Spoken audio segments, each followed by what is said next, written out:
ជនបរទេសទាំងអស់ដែលប្រកបមុខរបរក្នុងប្រជាជាតិកម្ពុជាទោះបីជាការប្រកបអាជីវកម្មតខ្លួនឬបម្រើការងារឲ្យយុវជនណាម្នាក់ក្តីតម្រូវឲ្យមានបានការងារជនបរទេស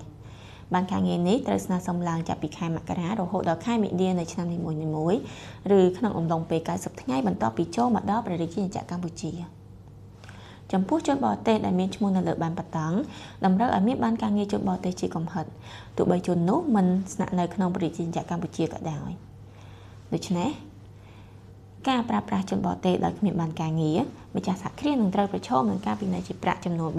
$3,150អាមេរិកឬអាចលើពីនេះអាស្រ័យលើការវិនិច្ឆ័យជាក់ស្ដែងរបស់មន្ត្រីជំនាញចំពោះ